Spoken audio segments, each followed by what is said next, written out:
ओम शांति। अपने प्यारे बच्चों के लिए ईश्वर का संदेश 20 जनवरी 2026। आज की मुरली का टाइटल है बाबा ने कहा, मीठे बच्चे, बेहद के बाप को याद करना यह है गुप्त बात। याद से याद मिलती है, जो याद नहीं करते उन्हें बाप भी कैसे याद करें। प्रश्न, संगम पर तुम बच्चे कौन सी पढ़ाई पढ़ते हो जो सारा कल्प नहीं पढ़ाई जाती।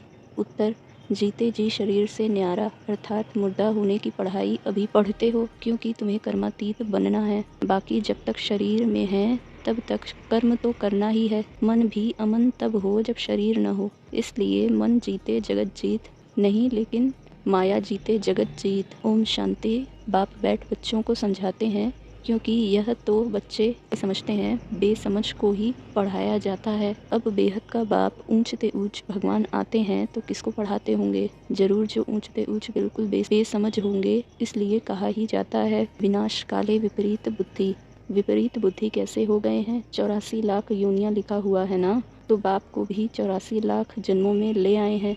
कह देते हैं परमात्मा कुत्ते बिल्ली जीव जंतु सब में है। बच्चों को समझाया जाता है, यह तो सेकंड नंबर पॉइंट देनी होती है। बाप ने समझाया है, जब कोई नया आता है तो पहले पहले उनको हद के और बेहद के बाप का परिचय देना चाहिए। वह बेहद का बड़ा बाबा और यह हद का छोटा बाबा। बेहद का बाप माना ही बेहद आत्माओं का बाप। वह हद का बाप जीव आत्मा का बाप हो गया। वह है सब आत्माओं का बाप। बाप बैठ तुम बच्चों को समझाते हैं, विनाश काले विपरीत बुद्धि का अर्थ क्या है। बच्चे ही पूरा नहीं समझ सकते तो फिर और क्या समझेंगे। जो बच्चे समझते हम शिव बाबा के बच्चे हैं, वही पूरा अर्थ को नहीं समझते। बाप को याद करना यह तो है गुप्त बात। पढ़ाई तो गुप्त नहीं है ना, पढ़ाई में नंबरवार हैं, सब एक जैसा थोड़े ही पढ़ेंगे। बाप तो समझते हैं यह अभी बेबीज हैं। ऐसे बेहद के बाप को 3-3, 4-4 मास याद नहीं करते हैं। मालूम कैसे पड़े कि याद करते हैं? मालूम कैसे पड़े कि याद करते हैं, जबकि उनकी चिट्ठी आए, फिर उस चिट्ठी में सर्विस समाचार भी हो कि यह सर्विस करता हूँ, सबूत चाहिए ना। ऐसे तो देह अभिमानी होते हैं जो न तो कभी याद करते हैं न सर्विस का सबूत दिखाते हैं। कोई तो समाचार लिखते हैं, बाबा फलाने फलाने आए, उनको यह समझाया, तो बाप भी समझते हैं बच्चा जिंदा है, सर्विस समाचार ठीक देते हैं। कोई तो 3-4 मास पत्र ही नहीं लिखते। कोई समाचार नहीं तो समझेंगे मर गया या बीमार है। बीमार मनुष्य लिख नहीं सकते हैं, यह भी कोई लिखते हैं, हमारी तबीयत ठीक नहीं थी इसलिए पत्र नहीं लिखा। कोई तो समाचार ही नहीं देते, न बीमार हैं, देह अभिमान है। फिर बाप भी याद किसको करे? याद से याद मिलती है, परंतु देह अभिमान है।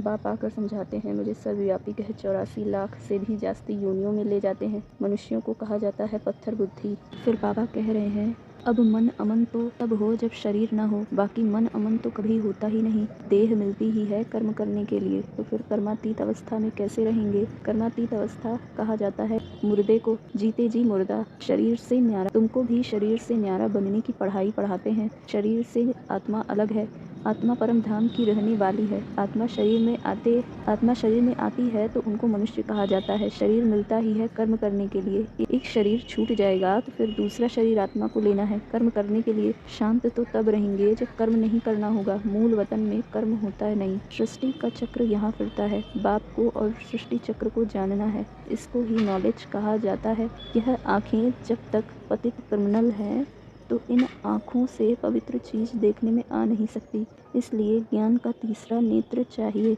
जब तुम कर्मातीत अवस्था को पाएंगे अर्थात देवता बनेंगे, फिर तो इन आँखों से देवताओं को देखते रहेंगे। बाकी इस शरीर में इन आँखों से श्री कृष्ण को देख नहीं सकते। बाकी साक्षात्कार किया तो उससे कुछ मिलता थोड़े ही है।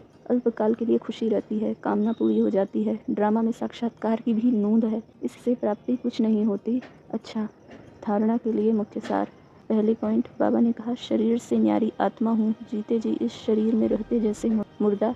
इस स्थिति के अभ्यास से कर्मातीत अवस्था बनानी है।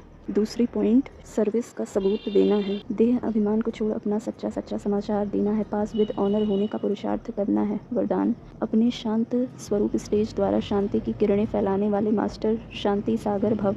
वर्तमान समय विश्व की मेजॉरिटी आत्माओं को सबसे ज़्यादा आवश्यकता है सच्ची शांति की, और शांति के अनेक कारण दिन प्रतिदिन बढ़ रहे हैं और बढ़ते जाएंगे। अगर स्वयं अशांत नहीं भी होंगे तो औरों की अशांति का वायुमंडल वातावरण शांत अवस्था में बैठने नहीं देगा। अशांति के तनाव का अनुभव बढ़ेगा। ऐसे समय पर आप मास्टर शांति के सागर बच्चे अशांति के संकल्पों को मर्ज कर विशेष शांति के वाइब्रेशन फैलाओ। स्लोगन: बाप के सर्व गुणों का अनुभव करने के लिए सदा ज्ञान सूर्य के सम्मुख रहो। बाप के सर्व गुणों का अनुभव करने के लिए सदा ज्ञान सूर्य के सम्मुख रहो।